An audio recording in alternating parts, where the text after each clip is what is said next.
Well, the protesters have three demands, including that the UK should reduce its carbon emissions to zero by 2025 to avert what they describe as mass extinction. But that would require an unprecedented shift in energy consumption and would be 25 years earlier than the government's current target. David Burden analyses the group's goals and whether they can be achieved. Where better on a warm spring day to discuss the viability of the demands of the Extinction Rebellion than with a panel including a former climate change minister, ex-Downing Street spin doctor and the heads of a couple of environmental think tanks in a garden cafe on the banks of the Thames. The demonstrators are demanding the government tells the truth about what they call the climate emergency, that the UK has net zero carbon emissions by 2025 and that a citizens' assembly is set up to lead the climate change agenda. Our panel blows hot and cold on each.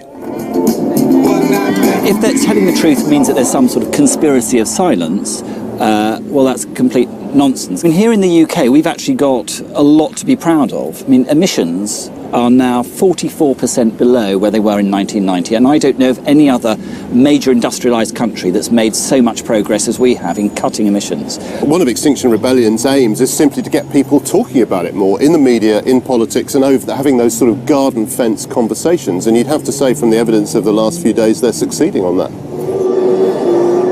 There's no point having a target that is too easy, because everyone will look at that and say, well, this doesn't mean anything at all. We can do that standing on our heads.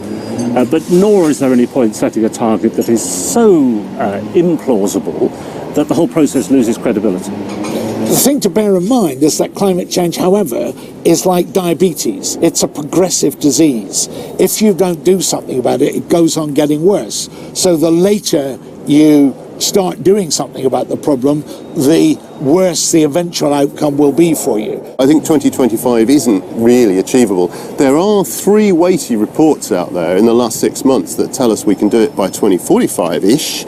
So you'd have to say that, you know, it is a question of when. They've been used very successfully in Ireland, for example, in Canada and elsewhere around the world. They do have a role to play. They can't make the final decision, but they can make recommendations to government, and government, if it's sensible, would be well advised to listen to that advice and commit itself to take it very seriously, but not necessarily to accept all of the conclusions. The takeaway seems to be that there's merit to some extent in two of the three demands, but zero carbon in just 6 years is a pipe dream. But what do the protest leaders make of our straw poll? The problem is it might be a pipe dream, but it's the only option we have left. So if you want to delay it 5 years, sure, but we're not going to meet that deadline. And we've been pushing this back long enough. We need to make sure that we are doing it by 2025, because otherwise there's no other option. So it's make your mind up time. Are the protesters right, wrong, or somewhere in between? David Bowden, Sky News in Westminster.